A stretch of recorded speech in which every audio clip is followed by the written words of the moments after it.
What's going on, folks, and welcome back to the Duck Roost Podcast. I'm your host, Alan O'Brien, and per usual, I've got my co-host with me, Cade, and we are back again for another one. We had a week off. We have been, well, not we, the house has been battling some illnesses. Everyone has had the flu except for me and my daughter, Rachel. Cade had the flu, Wildman had the flu, and my wife, Ashley, had the flu, so we kind of took a week off to kind of get everybody well before we get back in the swing of things.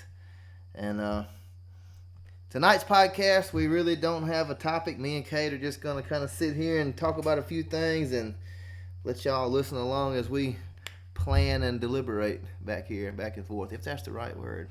I'm not sure if that's the right word or not. But, Cade, what's been going on with you, man? I've been at work a lot, so I ain't seen you very much. Nothing really. Just been at the house. Been sick a little bit.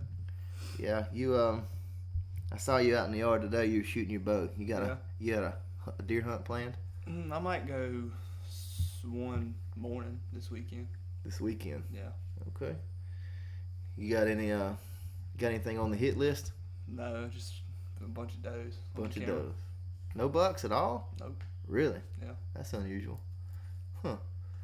Yeah, I was in the woods the other day. Went up there and took that tree stand, that ladder stand down. I'm sure you saw it because I saw you had hung your lock on and a tree climber too, I think. Yeah. So, that where you planning on hunting? Right there? Yeah.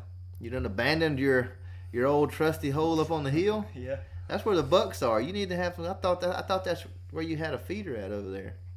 Well, I did, but the people that own the land on the other side, they tore it up.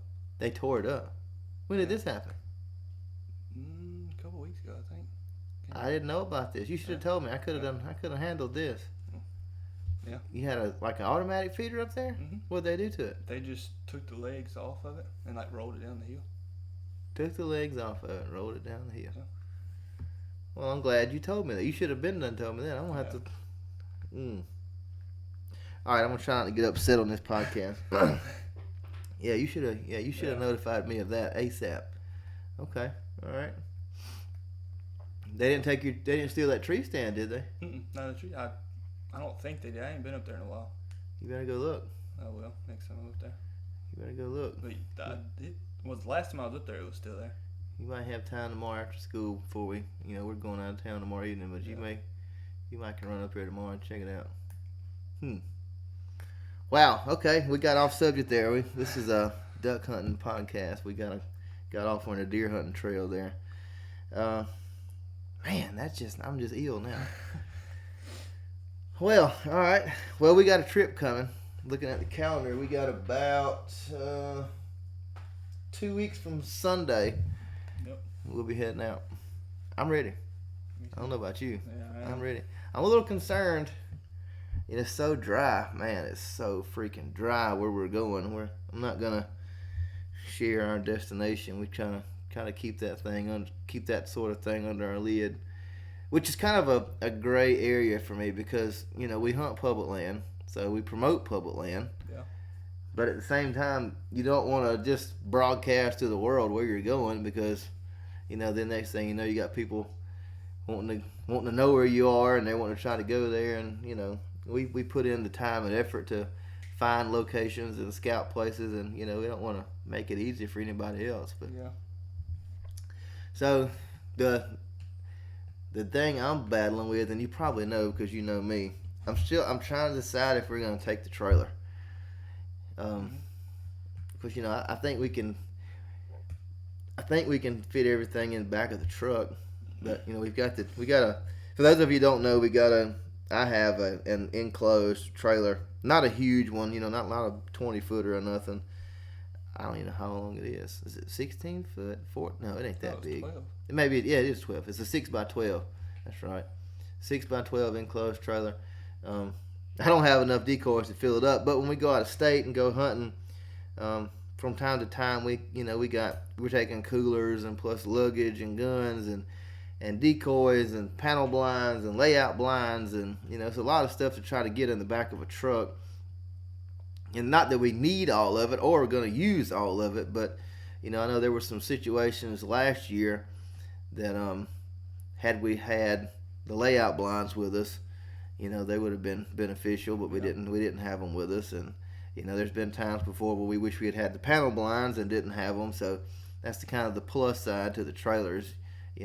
Whether or not you use it or not, you got it. So, but not only that, whether we use the trailer for the gear purposes, where we stay at, we don't have a good place to clean birds.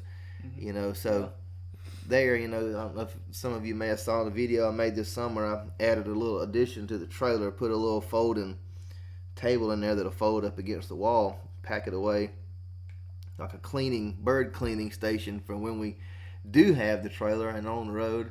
And you could use it here too, if you wanted a table to lay your birds on or something, get out of the weather, get out of the wind or something, you could go up in there and let the table down and clean birds. But so that's the big benefit of it.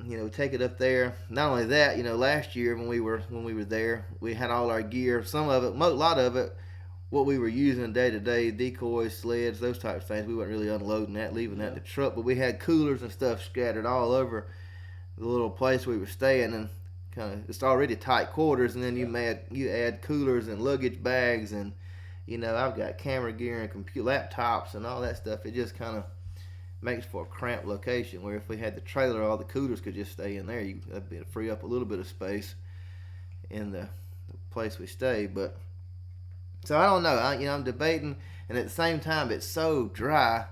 Just the duck hunter in me is like, well, if we take the boat, we know we've got water to hunt. But at the same time, where we're going, we've been there before. We know there's a place in the backside of a lake and in the backside of a little slough back there. It kind of tapered down to a little finger back in there, and we waded all the way across it last year, and it's not deep, and it's even drier this year than it was last year. So, the water level conditions should be good. So we know we can hunt that. But I'm gonna make a phone call to the area managers up there where we're going and try to get the water status on some of those marshes. And I'm gonna do some research. I've actually got the website pulled up here now. I'm gonna try to do some research tonight to see if they've got out some type of pumping schedule, because I know some of those places we go, those marshes, you can they pump them. So some of them may be good, others I don't know. So that's kind of what's on my mind, is whether or not I want to take the trailer or if I want to take the boat. Plus fuel is high, so if I take the trailer, I'm going to use more fuel pulling it up there, because it's a lot bigger. And so I don't know, but I'm ready to go. I'm hoping, I don't know if I say I'm hoping, I kind of want to, when we get up there, I'm taking the honker decoys this year. I know we found a place last year where there was hundreds of honkers, but it wasn't huntable because it was right there by a park. But they're commuting from somewhere, if you could find the flight route and get up under them. But we did find a marsh last year. We pulled up there, did some scouting, and there was, 15 or 20 honkers there. So that's kind of like a bucket list thing for me. I'm not a goose man. I really enjoy snow goose hunting. I know you've never done it. I've done it a few times, and that's something I want to try to do this year, if things work out. But I want to shoot some honkers. I don't know. It's just something different. If we could get on some ducks in the morning, find a place that some geese are loafing, get on them midday or late evening or midday, something like that. So, and that's another thing. Like those goose floaters I've got, they take up a lot of space. So, if you take them, you're gonna have to take the boat just to help haul more gear, cause, get it out of the back of the truck and have places for extra stuff. So you're either gonna have to take the boat or the trailer. So I don't know. I'm thinking on it. I don't know. I'm torn. I want to take the trailer. I want to, and I'm probably going to. But I just know how much harder it hits me on fuel pulling that trailer up there. So gas is so high this year. I don't know. We're gonna see. But I'm looking forward to it. I'm ready to go. I actually just got off the phone with our old buddy Jake from Chasing Green, and he is there currently. He's been there. Well, he started out in a neighboring state, and then he moved into this state, and he's hunting up there. now, and he said bird numbers are low, like low, like they're not seeing anything. But he said it was 80 degrees today. Yeah. So they really hadn't had a good push. He said, but they got a cold front moving in the next few days, hoping they're going to get some good push of birds. And he said they went, him and Thomas from Hoke Outdoors, they hunted together. I think he said Saturday and killed 8, I think. It's a mixed bag, a couple mallards, gadwall. And then they went another day, or he went another day, maybe him and Aiden. I think he said they killed 6. And I said they got a good spot picked out for in the morning. It's a farm pond. They got permission on, and because Aiden knows some people, so they got permission on the farm pond. So they got high hopes for in the morning. It was holding a lot of birds. So hopefully they'll have a good hunt. And like I said, I'm gonna make a phone call. Probably won't do it till next week. That'll be the week before we leave, and I'll probably touch base with them again the week we leave.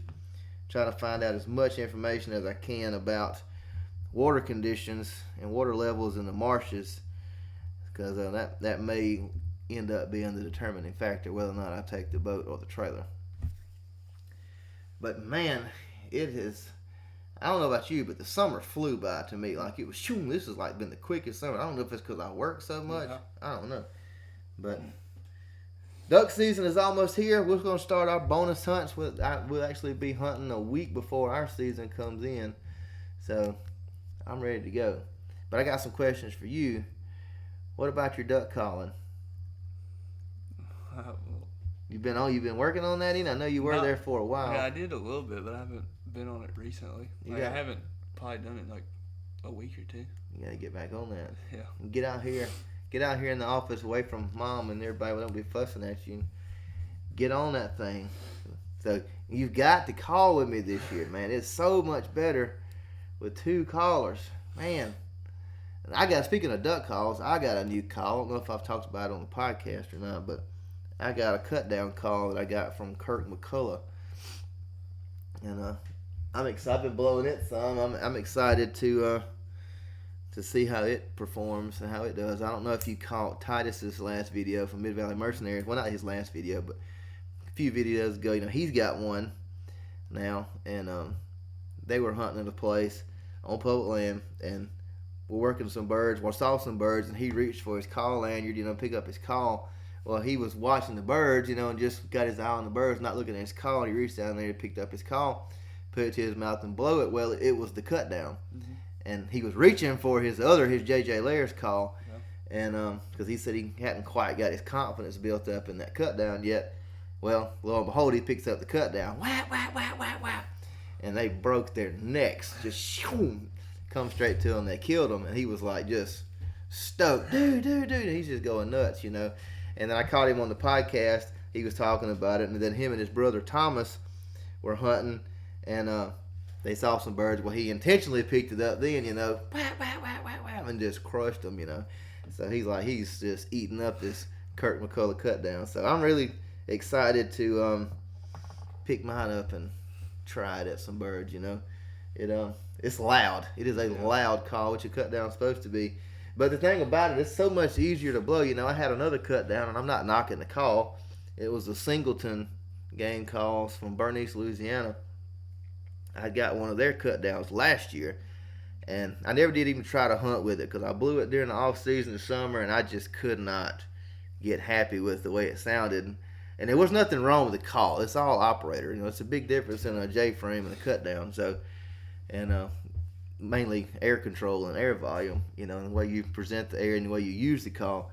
But I just couldn't get that thing down. I still got it. I was blowing it. As a matter of fact, I was blowing it today. And when I took your brother to the doctor this morning, because we got him over the flu, and now he's got an ear infection, so he's been out of school a couple of days running fever. So I was blowing that cut down riding down the road today, and I was just like, man, this thing just comparing it to that Kirk McCullough, it's just not even. It's night and day difference. So I don't know. Ready to get out there, ready to get after it, and ready to try out the new call. But I had a question for you. I had this guy reach out to me on Instagram. It's been a couple weeks ago now, I guess. And I want to know your thoughts on this. He brought up a point that I had kind of thought about, but I was like, I I did it the way I did it for a reason. So anyway, long story short, he recommended that we change the name of the podcast from the Duck Roost Podcast to the Black Belt Waterfowl Podcast. Yeah. Because it coincides with the channel. He said because some people, he said that he couldn't remember. He had watched the video and then went to look at the podcast and was searching for the Black Belt Waterfowl Podcast. Couldn't find it. Was like, what the heck? The guy just told me he posted a podcast. Well, then he had to go back and watch the video. He was like, oh, it's a different name. So I don't know. I named it the Duck Roost Podcast because I wanted it to be separate. It was something different, for the channel, but for them to complement each other. So, what do you think? Do you think it should be the Black Belt Waterfowl Podcast? That's what I thought you were going to name it originally. Oh, really? Yeah. But, well, I was trying to be like, and then once he brought up that topic or that point, I was like, well, I thought about, okay, like I listened to a bunch of podcasts. Yeah. I listened to the Dr. Duck podcast. Well, his show is Dr. Duck, Yeah. And then, like Josh from Outdoor Limits, he's got the Outdoor Limits podcast. It's all the same name, Yeah. And then you got Titus's. He's got the Mid-Valley Mercenaries YouTube channel, but he's got the MVM show, which is pretty much, it's the same. Just shortened it, abbreviated it. So, I don't know. Then, like our friend, Elliot from Freelance Duck Hunting, he's on a podcast. He's on the Duck Gun podcast, which is the host of that is Jordan from Duck Gun Chronicles, his YouTube channel. So, I don't know. I was thinking about it. I may end up changing it. I think it's early enough in the podcast that it won't make that big a difference. Yeah. But to me, I don't know, just the Duck Roost podcast. And the reason I went with the Duck Roost over the Black Belt Waterfowl was, a roost is where ducks go to sleep. They're chilling out. So, like, the podcast is kind of like the behind the scenes. We're not blowing and going filming, and hunt's not going on. We're kind of just chilling out, reflecting. So I was like, this is like the roost, Yeah. So I don't know. I may change it to the Black Belt Waterfowl Podcast. And then, I posted a video yesterday on YouTube. I don't know if you watched it or not. It doesn't matter. But I actually just answered this guy's comment. So if you're listening, kudos. You got mentioned. I'm not going to say your name because I don't know if it's even your name because people have handles on YouTube. So I don't know. So I'm not even going to say it. But anyway, he'll know who I'm talking about. He asked if we were going to record them, as in, video record the podcast and share them on YouTube. And I've kind of been tossing that around, just, in my mind, myself. One, it's more content for YouTube. Two, I don't know how many people listen to podcasts, on Spotify and stuff. I know I've got some podcasts I follow. Most of them are video podcasts, but they're also on Spotify and Apple Podcasts like we are. But I enjoy watching them too, even though there's nothing taking place. There's just a guy sitting there in front of a microphone, if he's solo. And sometimes he's got a guest with him, but that's why I didn't want to film it, because if I'm just sitting here and I haven't done one yet. Well, I did one by myself the other week, and you had your little junior-senior war going on. I did the Bluebird Waterfowl podcast, which I was by myself. But I had that guy on the phone, so I had Mr. George on the phone, so that was not really a solo podcast. I haven't done a solo yet. I almost did one last week because all y'all were sick, and I wanted to put one out. Yeah. But I was like, nah, I'll just wait. I had a lot of other stuff going on, so I was like, I'll just wait till my crew is back going, and then me and Cade will get out here. I figured your brother was going to follow you out here to the office and join in the podcast. He typically wants to be on here, even though he doesn't say much. Yeah. But, I don't know where he went. So what's your thoughts on video and the podcast? See, I thought we were going to do that too. Oh, you thought we were? Yeah, but, I really don't have you're not really camera shy. You used to be. Yeah. You used to. You didn't used to not like it when I put the camera on you. Yeah. You would kind of clam up. But you're a quiet guy by nature anyway. But you've gotten better. I think you've gotten used to the camera being there, and you're just like, whatever, Dad's going to put it on me. It is what it is. Yeah. But, so I don't know. But, at the same time, our recording setup here, we're not going to have that with us. We're on the road. So I would have to video it because I want to do some podcasts when we're on the road, talking, reflecting on the hunt and how things was going. So I would have to video it and then just take the audio off the video to put it on Spotify, which I can still do. So probably going to do that. I don't know if I'm going to start doing it here just yet. I want to have like a setup, because like we're just sitting here out here at my office, sitting at my desk, and I got 2 computer monitors over here, and we got a microphone sitting on the desk, and we're just sitting across from each other talking. So, I'd kind of like to have a background and like a designated podcast location. I kind of like to get that in place before I started videoing. But I guess it really doesn't matter, But that's just me being picky. But I'm not sure, man. I think I want to do it mainly because during the off season, even though we may not be talking about a whole lot of duck hunting stuff, but I still want to keep the podcast going after season, and that would that'd be some extra content for YouTube. So probably gonna end up doing it. So you'll have to.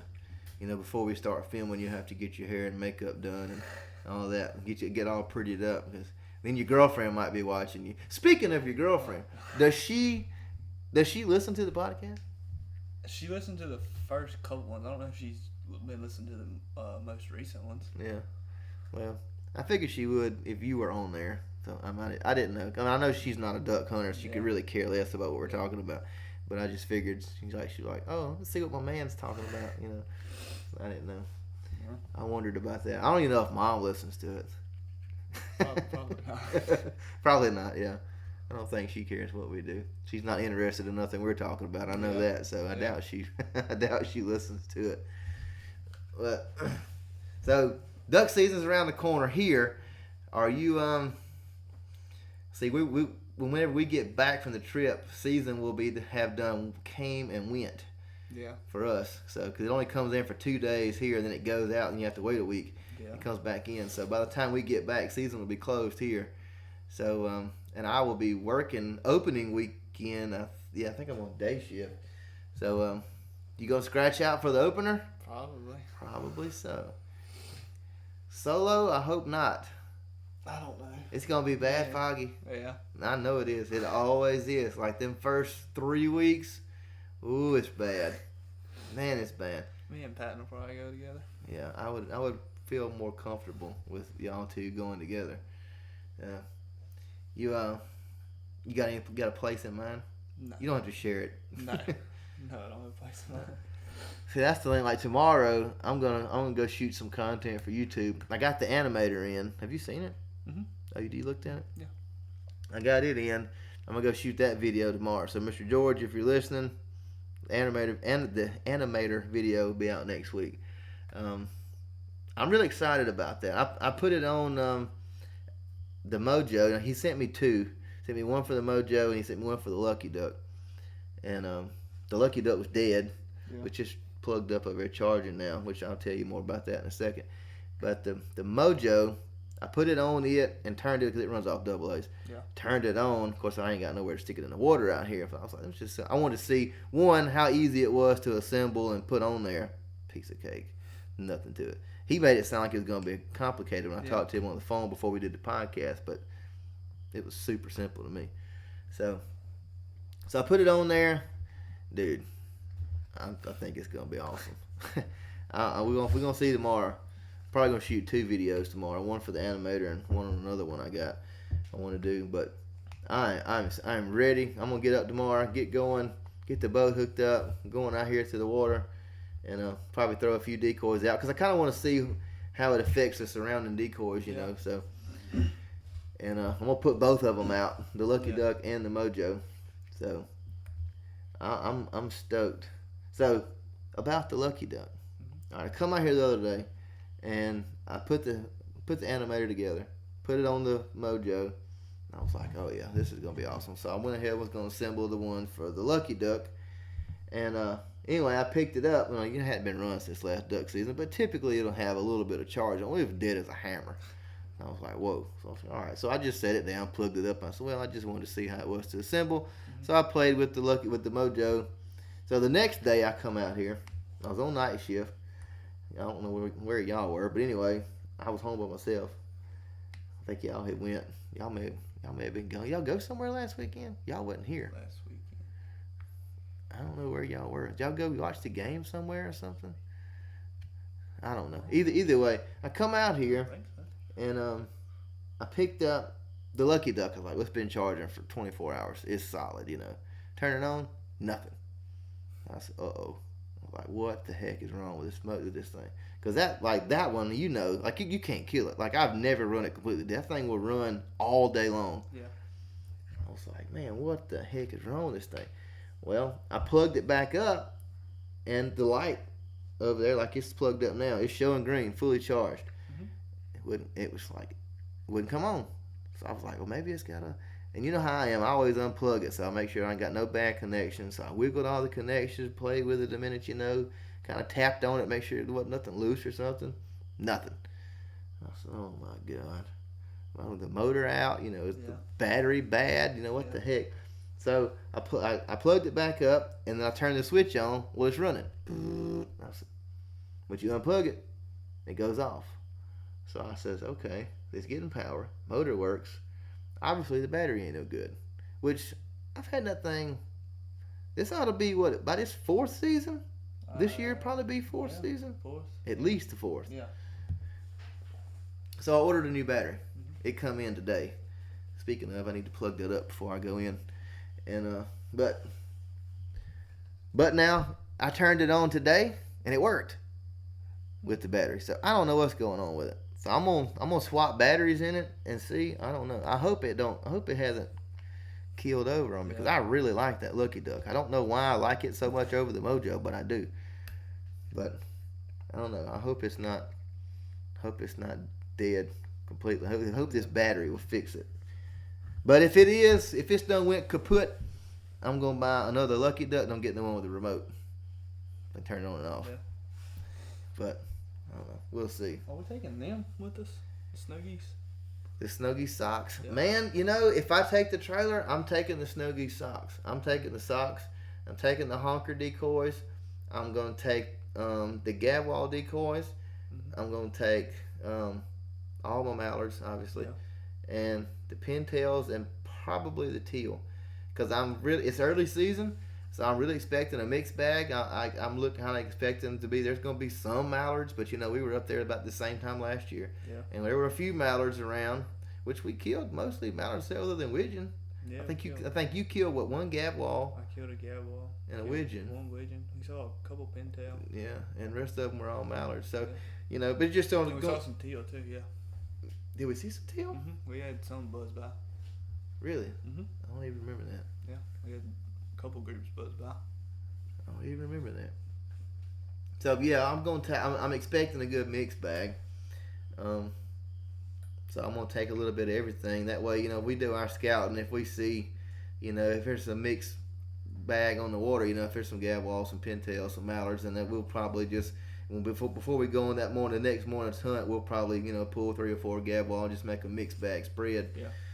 So that's kind of what my thought is if we take the trailer. But yeah, I want to take the Snow Goose socks. You know, that's just something you know, if I could find a good flight route and could get underneath them on a public field, we would try it one evening just to see. Heck, you never even know. I know last year when we were headed back, Aiden had found some mallards that were feeding in the field up there. So you never even know. You know, if you stick the mojos out there, if you see some ducks, flip them on. They might come out. I mean, you know, me and you walked across a bean field last year doing some scouting, and it was beans everywhere. So I mean, there's plenty of food. So I don't know. You might could try to run some traffic on some snow geese, or maybe some specks. So you never know. So yeah, I'm gonna take them. I'm gonna take the Snow Goose socks. Definitely if I take the trailer, take the Snow Goose socks. I'm taking the dive bomb skinny silhouettes, and the floaters.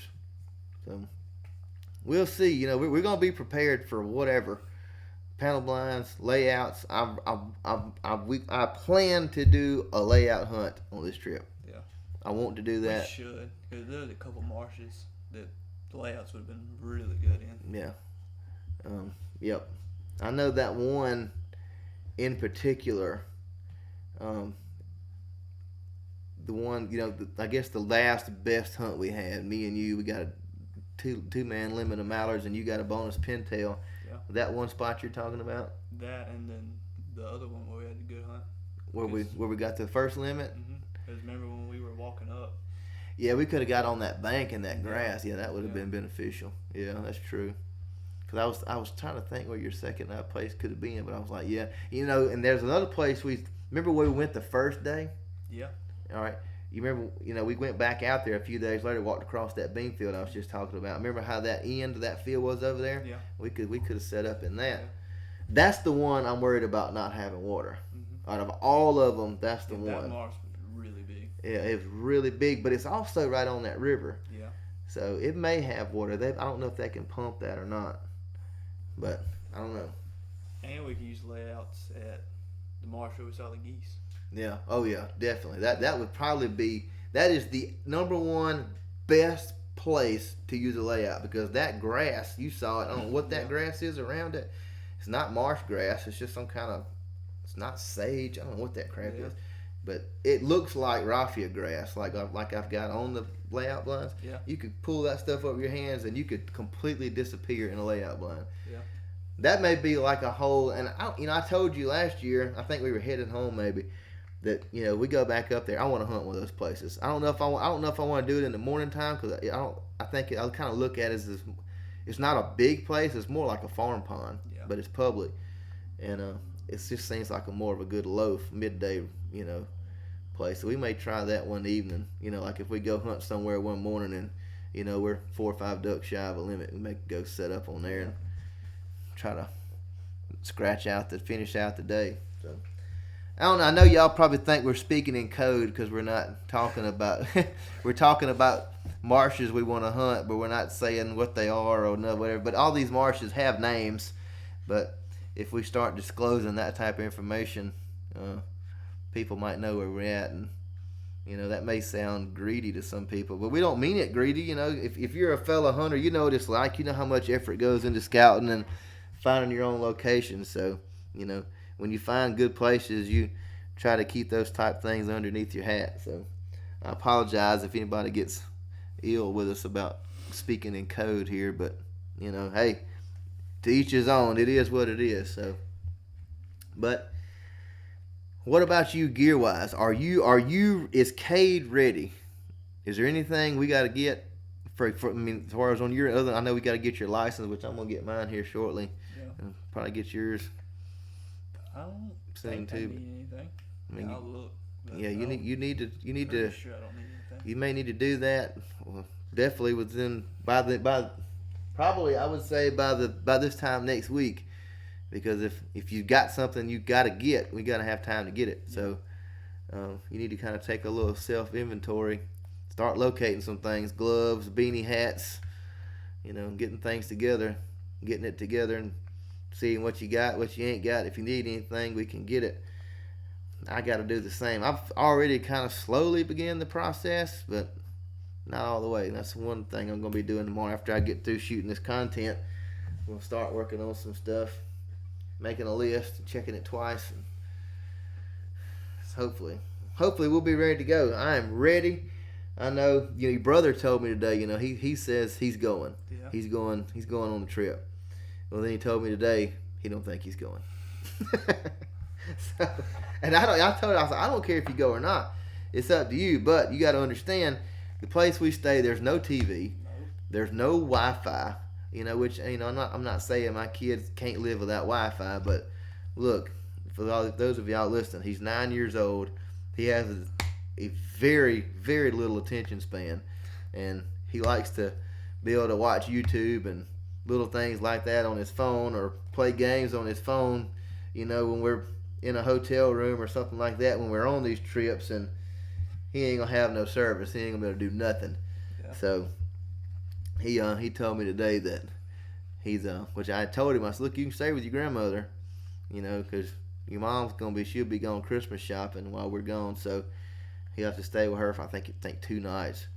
And I said, look, you can stay with your grandmother, or you can go with us. But now if you go with us, look, you've been sick for the last 2 weeks pretty much. You start feeling bad, there's nobody for you to stay with, so you're just going to have to suck it up and go. So I know if me or you were sick and feeling bad, one, if you had fever or something, I could just leave you in the room. You could take some Dayquil and Tylenol and get some rest and try to sleep it off until you start feeling better. Or you, number two, just tough it out and go hunting, you know. So, but you've grown for the most part. He's just a little fella. So he told me today. He said, and I wasn't even talking about the trip. We actually driving down the road, coming back from the doctor. Went and got him checked out, and I was blowing that Singleton call, and I guess that's what sparked the thought. He's like, "Oh, duck trip's coming." And he was like, "Hey, Dad." I said, "What?" He said, "I'm not sure if I'm gonna go on the trip." I said, "Really?" He said, "Yeah." He said, "I think I'm just gonna stay with Nee," which is what he calls her grandmother, what y'all call her, my mom. So I said, "Well, if that's what you want to do, I don't care. If you want to go, you can go." He said, "Well, I think I'm just gonna stay there." And my brother Mike, who he's autistic, he plays a lot of video games and stuff. And Kason was like, he said, I think I'll just stay there with Mike and play video games with him until Mom comes to get me." So I don't know what he's gonna do. And then he was talking about he was gonna ride the Ranger and he was gonna go deer hunting. Yeah, I know. Yeah, that's what's funny. 9 years old, he's gonna go deer hunting. He don't even have a gun to hunt with, or nothing. He's going hunting. I'm sure he's talking about his little tree stand. I built him a little 5-foot tree stand. I guess he takes his pellet gun and he sits out there by the bird feeder. So I guess that's what he meant. He's going hunting. So I don't know.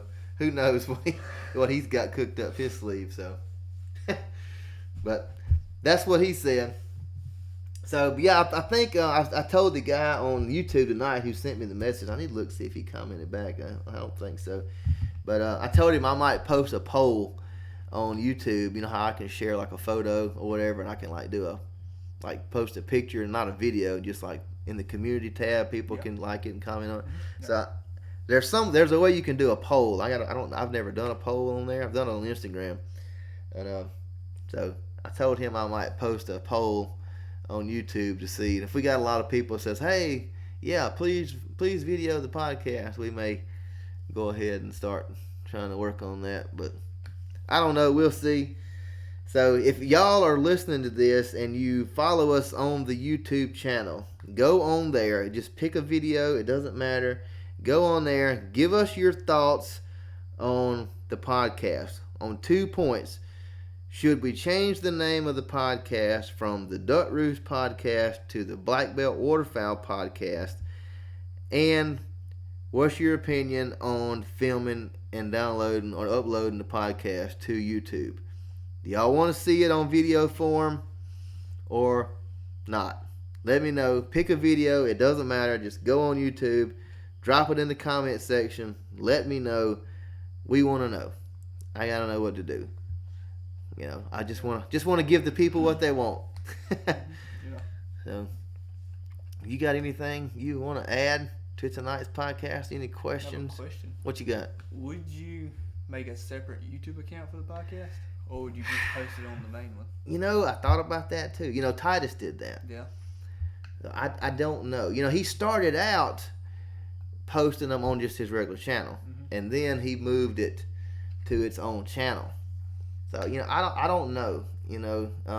We got a pretty good following on YouTube. We got 3,890, I think, or no. I'd say it's 900 something. Is it 900 now? Okay, Yeah. so we got 3,900, closing in on that 4,000 mark.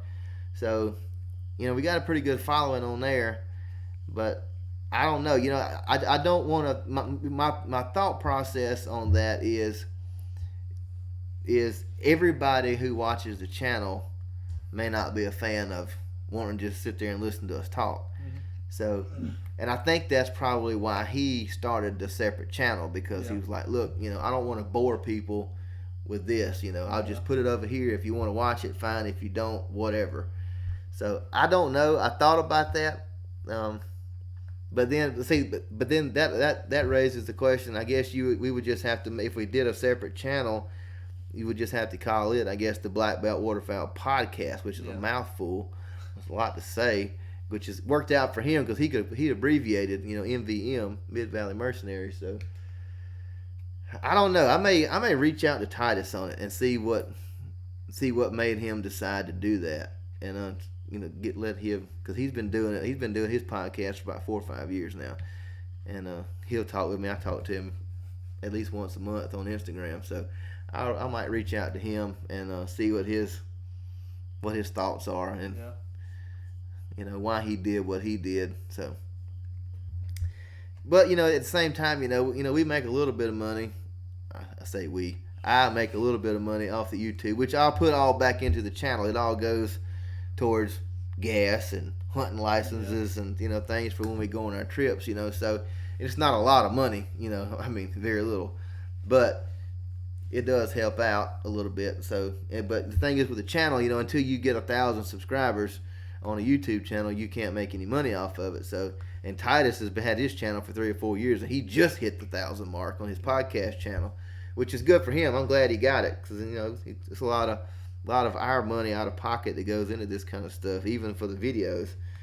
So, I don't know. I may reach out to him and see what his reasoning behind making a separate channel was, because I feel like it's probably because he probably had some people that were like, look, I don't want to hear this. I'd rather watch a hunting video or a how-to video or a product review. So we'll see.